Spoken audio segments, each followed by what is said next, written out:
Hey friend, welcome back to Call Her Creator, powered by your all-in-one creator store, Stan. Stan is the easiest way for you to make money online. All of your courses, digital products, and bookings are hosted within your link in bio. If you're ready to start your free trial, visit my show notes and click my affiliate link to get started today.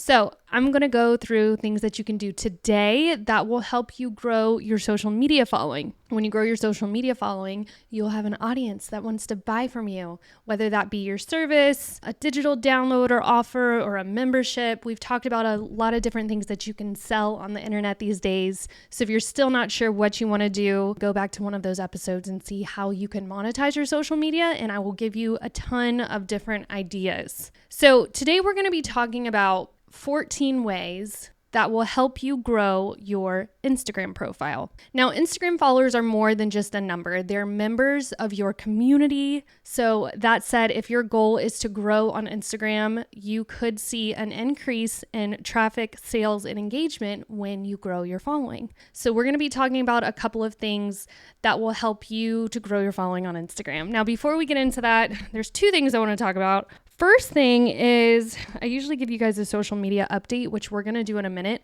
but I am reading the 5 a.m. Club because I hate waking up in the morning. I want to sleep, but I have two young kids. So I think like sleeping in for me is like 8 a.m., but I really want to join the 5 a.m. Club because I feel like I did it for like a week a couple months ago, and me and my friend Jordan would go to the gym together, and it truly took off so much pressure from me trying to find time in the day to go to the gym because I had that extra time in the morning, that extra hour, but I fell off the bandwagon rather quickly. But I'm reading this book called The 5 a.m. Club. It's written by Robin Sharma. So far, I'm only like in the first half of the book, but I read something today and it was just so good. I wanted to share with you guys. So it says, consistency is the DNA of mastery, and small, daily, seemingly insignificant improvements, when done consistently over time, yield staggering results.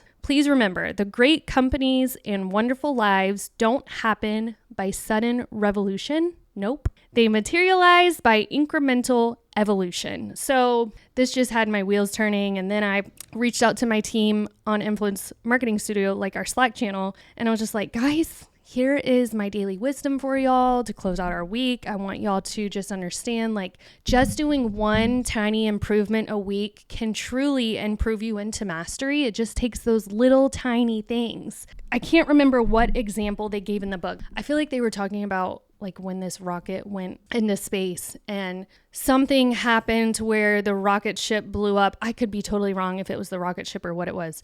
It was something blew up, okay? And lives were lost from it. And at the end of the day, they realized that it was from one little tiny piece in the machine that went wrong. So that one little tiny piece, had they been like being meticulous about things and really checking every detail and just getting better at those little tiny things, this probably wouldn't have happened with the rocket. So it just kind of made me think too, like, wow, that is so true. Like the tiny little details in our business and our lives are really what make up the big things. So don't sleep on the tiny things in your life and your business. Hopefully that inspires you. Again, that's the 5 a.m. Club. It's a book. I know there's a workbook with it too. Right now, I'm just trying to get through the book so that I can join the 5 a.m. Club and wake up at 5 a.m. All right. So our Instagram update today is that Instagram will soon enable creators to build AI versions of themselves. Now, how do we feel about this? I'm not sure. According to Social Media Today, that's typically where I get my updates for you guys.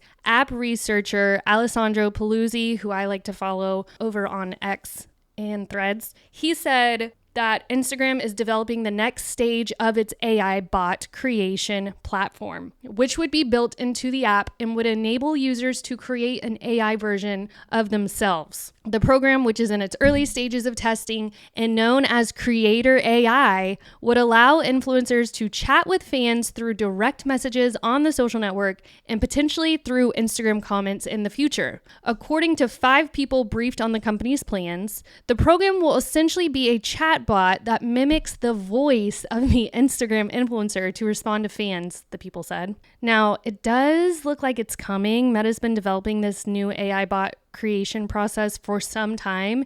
And the latest screenshots that I saw do kind of suggest that it's getting closer to launch. So how wild would that be? Like, we all talk about DM automation and mini chat, but what if we had like this AI bot that did things for us on social? Really creepy, but it's something that could totally happen. So we'll just have to see. All right, today's agenda, we're going to talk about ways to grow your Instagram account. I'm going to walk you through different tactics that I've used to grow my followers. Some of these tactics are easy one-time steps, and then others can be implemented into your well-rounded social media strategy.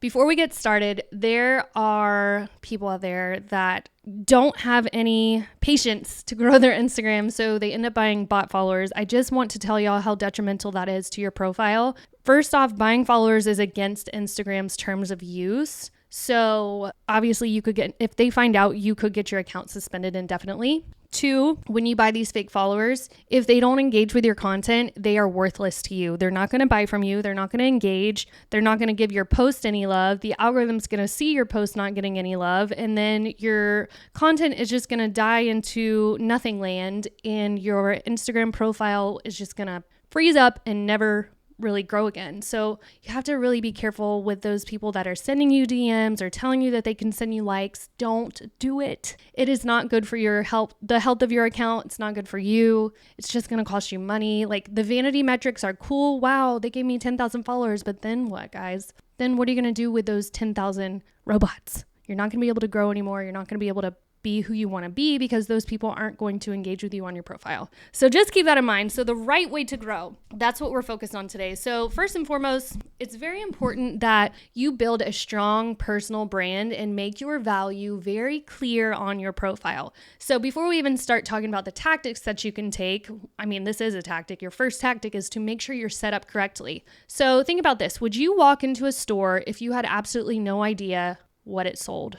I got this example from the blog on Later, and I was like, wow, that's actually a very good example. I probably wouldn't, because why am I going to waste my time? So the same goes with your Instagram account. If someone lands on your profile and they have no idea what you are there to offer, they're probably going to click back and keep scrolling. They're not going to follow you. So let's take, for example, Call Her Creator account. I think I optimized it pretty well. If you go to that account, you'll see that it's called Call Her Creator, the podcast. I tell them what I do, I tell them exactly how I help them, and I tell them why they should follow me. And then if you scroll down, you'll see my posts are all branded with the same colors. I talk about the same content pillars over and over again. So it's just very clear what you're going to get from me when you follow that account. So just be very clear with your Instagram. Now, if you're in the beginning phases of this and you need to audit your own account right now and you need a little bit of help, I do have a free Instagram profile audit. I'm going to link it in the description of this episode. You guys go grab it, claim it, and go audit your account. It's really going to walk you through keywords, the back end stuff, editing your profile, your headshot, your profile picture, all those good things that you need to edit your profile. And then talking about your profile, the next step I had for you guys to grow your account is to create a cohesive Instagram feed. And that doesn't mean that you have to make this beautiful, like, graphic photo Instagram grid. That's not what I'm talking about. What I mean more so is that first impressions matter. So when someone does land on your profile, are they going to understand what you're talking about? Like the content pillars, will they be able to identify 3 to 5 content pillars that you always talk about? Are they going to see your face or maybe your logo? Are they going to see the same couple of colors or font choices? If you go to my profile, Social Marketing Queen, or Call Her Creator, neither of those Instagram profile, like the grid, is perfect. But what you will find there is that everything is pretty cohesive. Like, I talk about the same couple of things over and over again. I choose the same colors as much as I can. I try to show up and show my face. So if you need some inspiration as far as creating a cohesive feed, feel free to go get some inspiration from my own account. If you're noticing that you're using different fonts on Reels, or you're choosing a different color every single time, or your graphics look completely different every single time you post them, it's time to nail down your branding. And that's why my Instagram membership is actually really good for this. We make templates for you that all you need to do is switch out the colors and the font choices, and they're all going to be pretty cohesive. Like day in and day out, you're going to have that same type of style. It's just really important, in my opinion, when it comes to branding is going to elevate your brand. It's going to elevate who you are and what you have to sell. People are going to trust you better. So that is a very big part of your Instagram strategy. Before even starting with other growth tactics, you really need to nail down your Instagram profile and your feed. Tip number 3, have a hashtag strategy in place. So hashtags help you get discovered. I highly recommend creating a hashtag vault. So for all of our clients at Influence Marketing Studio, they all have their own Google document with hashtags based off of different pillars. So we'll have location-based hashtags, keyword hashtags, industry-specific hashtags. And so when we're creating their content on a monthly basis, we can easily peek into those hashtags and pull what we want, and we're not having to reinvent the wheel every single time. I'll also recommend Flick here. They're really good at telling me what hashtags are actually working for me. Am I getting views from specific hashtags? Am I ranking for specific hashtags? So go create an account on Flick if you haven't. I do have something in my Instagram profile for that too. I can drop my affiliate link into the episode notes here too. But Flick also, Flick has a bunch of other little things too that you can do in there, like analytics for your whole profile and content marketing and an AI assistant, all kinds of stuff. But I really specifically use them for our hashtag research. And it cuts a lot of time having to research what hashtags we should use because Flick's already telling me, hey, this one's working, keep using it. Hey, that one's not getting you anywhere, stop using it. The next tactic I have for you is to post at the right time. Now, I know some people will argue with me that it does not matter what time you post, but I don't agree because I've tried posting at weird times like 2 a.m. for my audience, and the post kind of dies. It doesn't perform very well. But I've noticed when I post specifically in the early mornings and then in the later evenings, my posts do pretty well. Now, I will say I'm an Instagram coach, so I'm pretty good with my hooks. I'm good with putting out high quality content. And I also, keep in mind what my captions say. So you got to keep all of those things in mind too. But at the end of the day, you want to post when your audience is online. So this is why it's important to understand who your audience is, when you think that they're going to be on Instagram, and post when you think they're going to be active. Now, I typically, when I first started posting, if you go back to your Instagram post, it'll tell you what day you posted, but it won't really tell you the specific time that you posted. So I started journaling the times that I would post, and then I'd go back like 2 weeks later and say, okay, post A, B, and C performed really well. What time did I post those at? And I started to see a pattern there with what times I was posting and then the highest performing content. So definitely keep your post time in mind.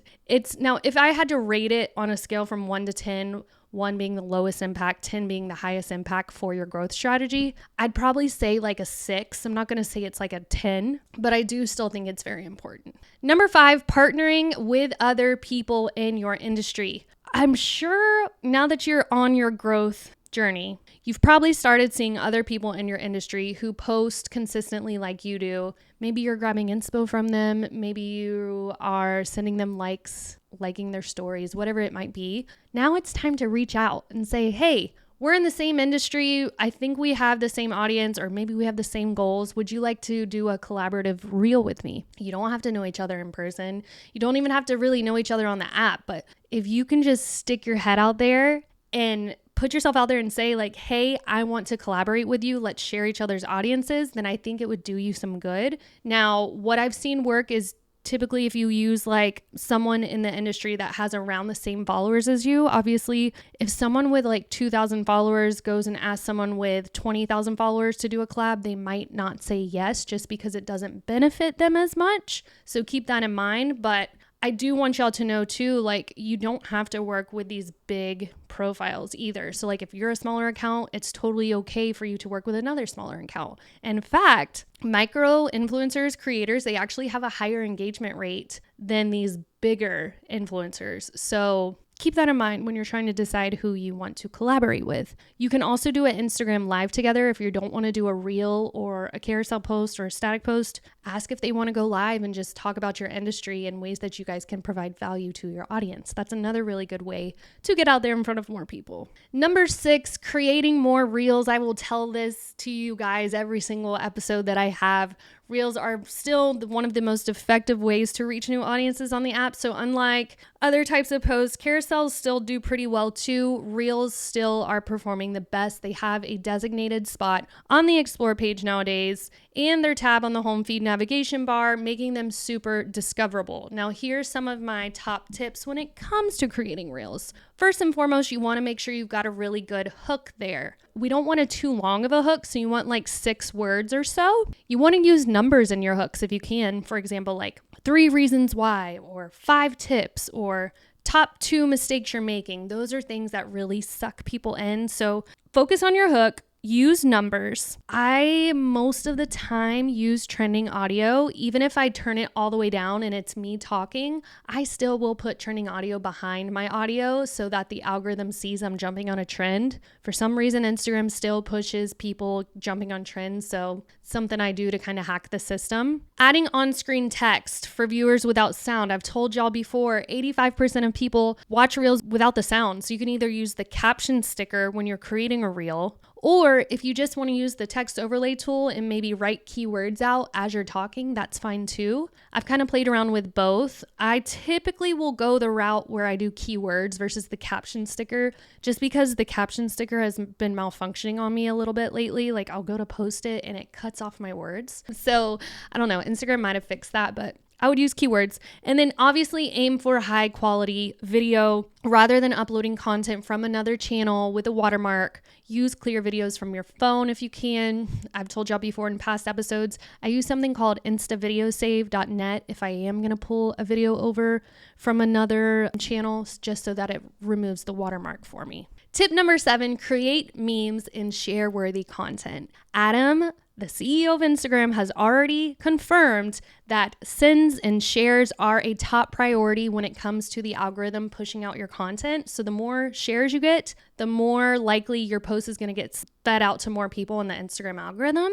So you want to share that share-worthy content. Now, what do I mean by share-worthy content? I've got like 3 tips for share-worthy content. First one is memes. That's going to be content that others will relate with and want to share. Typically, it's a celebrity or maybe it's a funny person that went viral and now it's turned into a meme. Number 2 is inspirational, motivational posts. Those tend to go pretty viral, especially in the entrepreneurial space. And I've seen it in the motherhood space too, like just writing out those quotes that motivate someone. Those do very well. And then newsworthy content. So if something is really big on the news or it's trending, you could always screenshot something or record a video of it and then do the green screen effect and maybe talk about it in the back. That's also going to get you shares because it's super important. People want to know what's going on in the world. Number 8 is one of my favorite and it's so underrated right now, but still performing very, very well for me.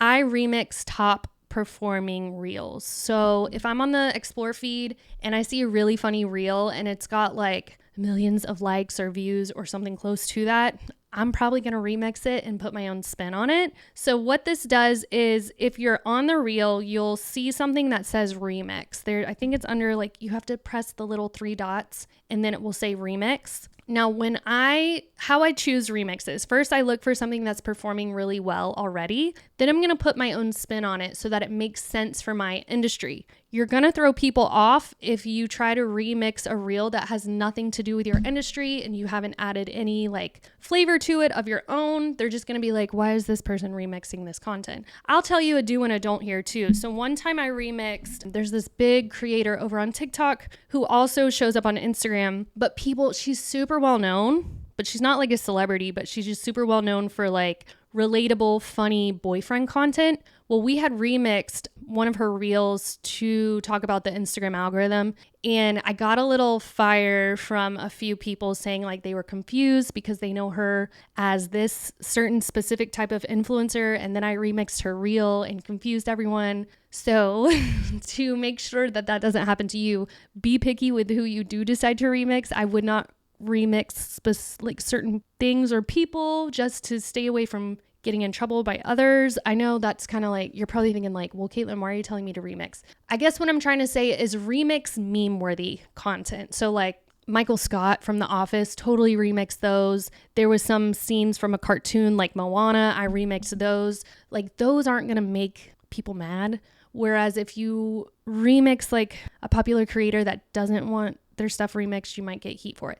Now, keep in mind, and this was my kind of argument in my head, you can turn the remix feature off. So if these people didn't want their content to get remixed, they could turn that feature off to where I wouldn't be able to do it. 2, this is an Instagram feature. So if you want to use it, you're not going to get in trouble. It's not the same as serial reposters and screen recording people's content and posting it as your own. You're actually using the remix Instagram feature. And when you click it, it's going to say remix with, and it tags the person. So they're getting full credit for it and everything. So, I mean, be careful with remixing just because I said there's some people that don't like it. But I see a lot of creators jumping on it now. I do it myself and it works pretty well. So it's something for you to try. I have seen people grow their views and their following by remixing other reels. Number 9 is the Burger King method. And I love this. This is a really good tip for you guys to remember. And it's easy to remember because we're talking about Burger King and McDonald's. So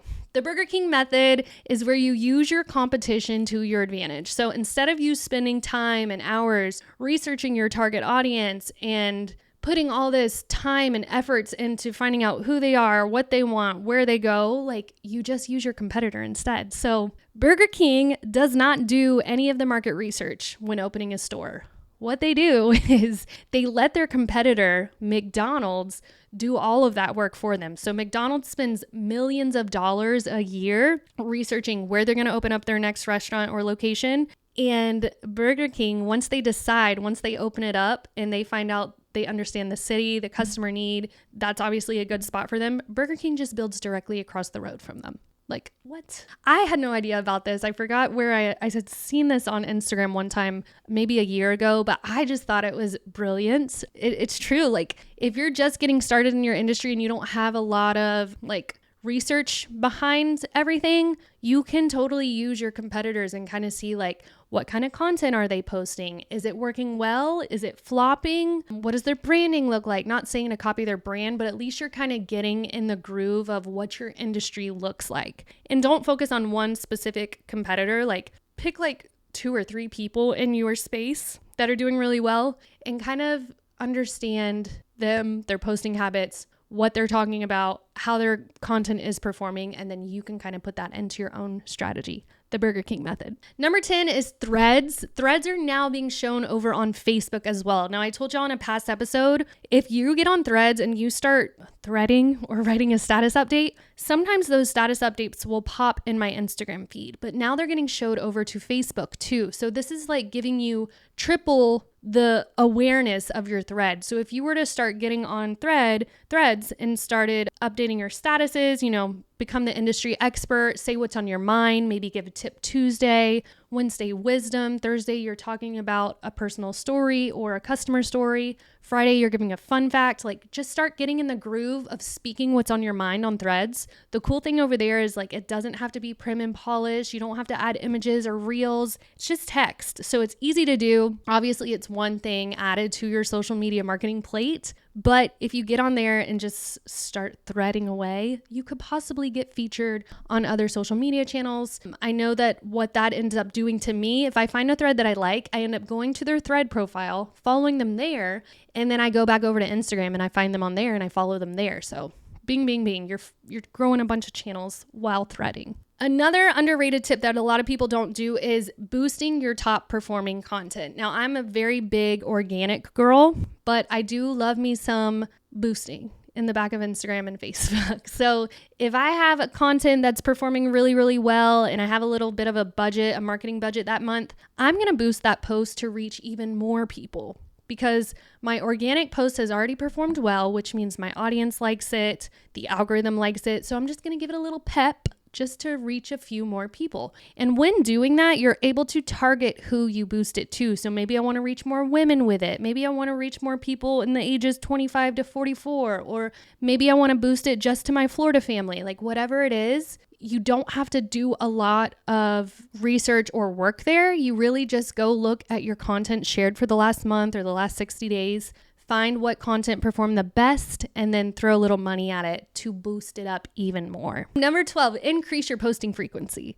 If you want to increase your input, you need to increase your output. Someone told me that a couple months ago, and I was like, oh my gosh, maybe you're right. So I started posting twice a day versus once a day. I did see my engagement go up. I saw my reach go up, and I've seen my follower growth go up as well. Is it more work on me? Absolutely. But I've reaped the benefits of posting more. So if you are not seeing a lot of success with your current posting strategy, maybe double it, or at least add in one more extra post a week and see if that helps. Run it for 30 days, then you can compare the numbers. It may help, it may not. If it doesn't, go back to your schedule. But if you do see an increase, then it's time to pivot. Number 13, okay, I see why I said 13. This kind of went into Reels the other day, but I did say use trending audio. But with this specifically, I wanted to tell y'all, stick to early trending audio. So when you see that some audio is trending and you want to make a reel,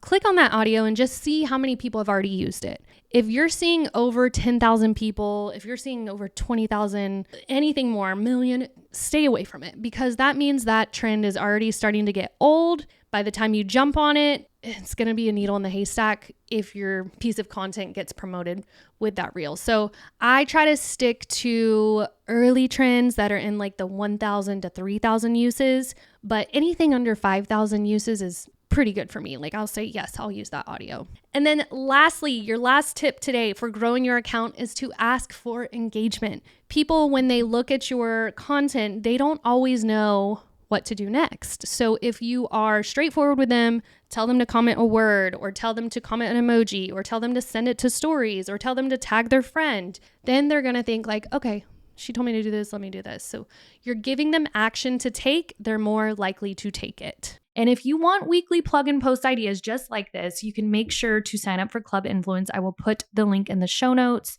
We give you trending reels every week, viral hooks, caption templates, Canva templates every single week. And if you use code CHC, I will give you 20% off of your first month for being a Call Her Creator listener. That's a month worth of content for less than $37, guys. It's a no-brainer. Content doesn't have to be overwhelming. It just needs to be intentional. And that is what we will do inside of Club Influence. So if you liked today's episode, please leave me a review on Apple Podcasts or wherever you're listening to podcasts. And don't forget to screenshot this episode and share it to your stories. Tag me. I love to repost your shout outs to my audience. Bonus points if you are doing your money walk. We need to stay consistent with that. I'm about to get better at my money walk. I took a little vacation for a couple past weeks of July, but getting back into it for August, and I'm ready to make some money moves. But the best way to do that is to grow on a money walk and listen to the Call Her Creator podcast. Thank you so much for being here today, guys. I will see you next week.